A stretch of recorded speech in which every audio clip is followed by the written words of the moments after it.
Hey guys, Lance here, best day of MTB, and today we're going to review the Santa Cruz Heckler. Ooh, some of you guys may remember that I reviewed the Santa Cruz Bullit. I said that Santa Cruz owners were Audi driving lawyers, and some people took offence to that. But luckily I live in New Zealand, and Kiwi blokes generally have a pretty good sense of humour. So I got contacted by Mike, and Mike said, I don't have an Audi, I'm not a lawyer, I'm a hard-working Kiwi bloke who just likes the Santa Cruz brand, and I've got a Heckler if you want to ride it.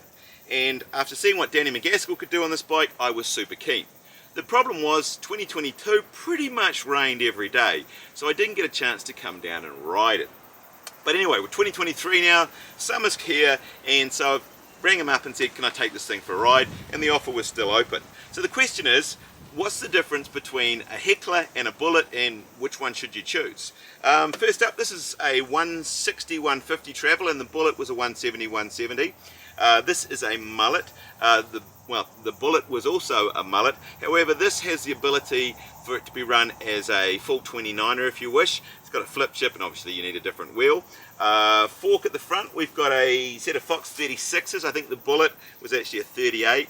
Out the rear, no coil on this one. We've got an air shock. We've got the Super Deluxe Select 160 travel air shock out the back. It's got the Shimano EP8. Won't say too much about that. That motor's been around for a while. There is a new, I believe, Shimano motor coming, so that'll be really interesting. It's got the slightly bigger battery of the 720 watt hour on this one, compared with, I think it was the 630 on the Bullit I reviewed.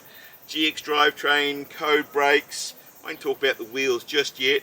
But anyway, it looks like a nice fun bike. It is a medium, this one. As I said, it belongs to Mike. It actually doesn't belong to Mike. This one actually belongs to his partner Simone, which probably explains the grips, doesn't it? That's sexist, I shouldn't say that. But anyway, so this bike has actually been made a little bit shorter. Even the stem's been shortened, so it's going to be a little bit short for me, but I'm sure we can make it work, and really excited. So anyway, let's get out in the trails and give it a ride. Alright, I've been riding this bike all day now in a place called Cougar Park in Tokoroa, and we're going to do a track called the Widowmaker. Pretty ominous name, isn't it? Whoa! It's initially, when I first started riding this bike, it was kind of too short and the seat was too high, but I managed to, I'm riding with the seat down, and I've kind of adapted, and now I'm really starting to enjoy it. I guess being short means it's very maneuverable and very playful. Although it doesn't have quite the suspension of the Bullit, still a very capable bike. Certainly haven't dropped or bottomed it out. Yeah, I'm not going down there today. It's not my bike. If those who know the park, that's why they call it the Widowmaker. There's a drop there. This trail is actually quite a good example because it's kind of a flow tech jump trail, really. See, fuck to flat, super smooth, whip it around the corners. Yeah, it's a fun little bike. Puck to flat again, no problem. Couple of little double there, little double, another little double. Yeah, cool.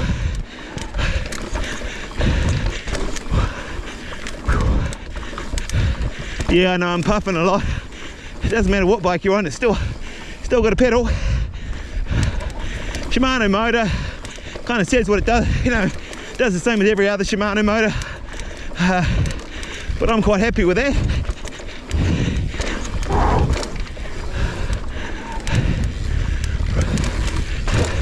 Quite a cool little track, this one. As you can see, whoa, almost over jumped there. Bit of a feature here. Jumped over there, sprung around the corner, bit of pedaling required. Oh, we'll take it.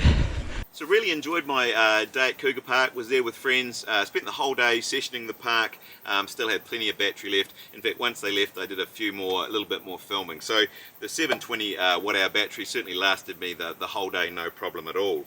Now we did mention the wheels at the start, and this is a sort of an interesting, if you're thinking of buying an e-bike, unless you've got to really think about it. This is actually not the top spec for this for the Heckler, and often if you're buying those bikes, sometimes the wheels they come with, if you're the sort of person like me who hits every tree root and cases every jump, they're probably not going to last. And the owner of this bike had the sense to upgrade the wheels before they even got the bike home, and so this bike has We Are One carbon wheels.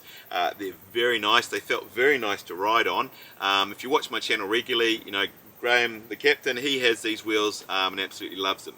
So We Are One, if you're keen, give me a call. I'd love to do a deal. I'd love to have a set of these wheels on my bike. How did the bike handle? Really well. One interesting thing, not a single pedal strike all day long. Really felt good on the trails, the techie bits. I didn't get to do any big jumps, mostly because of the places that I chose to ride. But I think it would be a good jump bike. Probably if you wanted to go really big, the Bullit might be a better option, but I think as an all-rounder, this thing is very agile, easier to flick around. So anyway, really enjoyed it. We should go and do one more ride, maybe at a new location.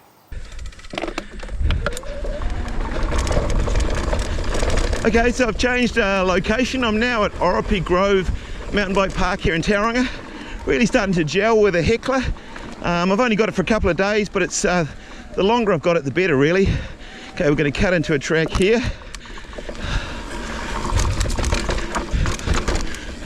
Haven't really had a chance to do any really big jumps on this bike. I think it'd be pretty cool, but certainly enjoying it on this tech, very maneuverable bike.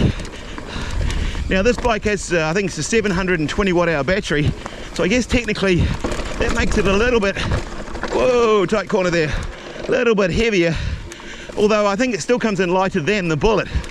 I obviously can't really compare because without swapping batteries, but certainly the handling, I can't notice it having a slightly bigger battery. If you're wondering how much range I can get out of that, you're watching the wrong channel. I've had it in boost the whole time, no intention of doing anything other than boost.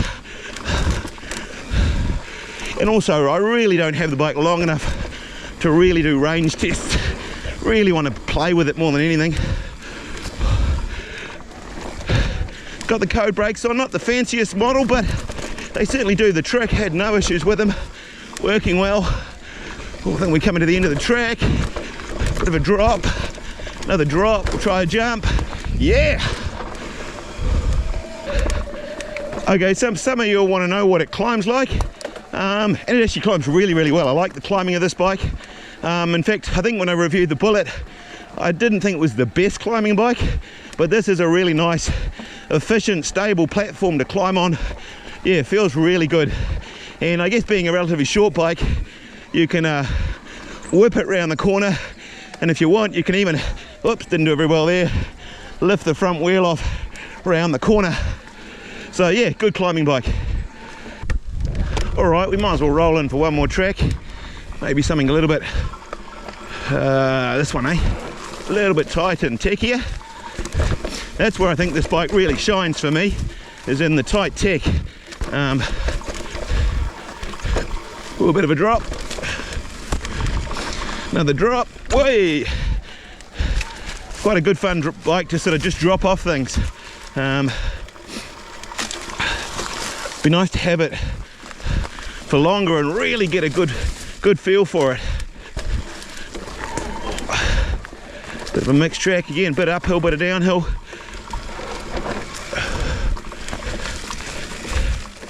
Yeah, it's funny, a lot of the bikes you'll see me ride, I've ridden really long bikes and really short bikes, and I think I'm starting to learn that I actually, whoa, this is interesting, right down we go. I really actually quite like the short ones, the ones that are just a little bit more playful, and I think if I get my next bike again, I might be looking for a shorter rather than a really long bike. Oh, it's a bit overgrown. Look how easy this thing turns, just no issues. And the suspension, the VPP suspension, it is really good, I must admit. Despite my Santa Cruz jokes about the colour schemes. Well, that was an awesome ride on the Heckler at Oropi Bike Park. Sadly, that's all going to be felled quite shortly, but they're going to rebuild it, so I guess that's all part of mountain biking. Now I should point out a couple of things. One, on these reviews, I don't get given a bike very rarely anyway by the manufacturer, and I certainly don't get them for very long. I rely mostly on members of the public who watch the channel will say, hey Lance, you want to ride my bike? And I think that's amazingly generous of them, really, because who knows what I might do to it, but I am very careful with them. So really all you're getting is sort of one grumpy old man's opinion of what he thinks going out for a ride on a bike. So I hope you get some use out of that. The other thing I should point out is Santa Cruz. People think I have a thing against Santa Cruz. I don't really. I think they make great bikes. I've ridden quite a few of them over the years. They are pretty cool. But over the years, all of my friends have had Santa Cruzes. They're obsessed with Santa Cruzes. They make fun of me for not having a Santa Cruz. Whatever I've got is not as good as a Santa Cruz. And so I've kind of not wanted a Santa Cruz just because all of my friends, you know, basically I've got jerks for friends, and so anyway. But Santa Cruz do make good bikes. So the question is, would I like this bike? Hell yeah, it's a pretty cool damn bike. It's a nice bike. Would I choose the Bullit or the Heckler? And I was trying to think about that last night, and in all honesty, I think the Bullit. I really had fun on the Bullit. I think if you put a jump over the Grand Canyon on that Bullit, I think I probably would have given it a crack.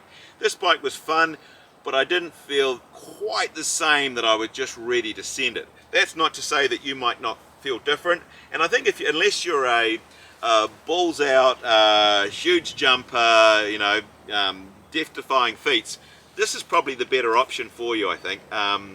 This is a good trail bike, it handles well, and unless you want to do the real crazy stuff, this may well be the better option. And certainly, as you say, Danny McGaskill loves this and can do all sorts of amazing things on it. Hope you find this video of some use and not a complete raving lunatic. If so, you know, hit that old subscribe button. That'd be really awesome. Have a thumbs up, like, and I always love hearing your comments. And anyway, we'll see you on the next one. Just one more thing. I really did want to apologise for saying Santa Cruz owners were Audi driving lawyers. After meeting Mike and Simone, I realised they're just regular Kiwis that love the Santa Cruz brand. And they're so generous, they've even said I can go for a spin in their Porsche. So anyway, Mike, how do you start this thing up?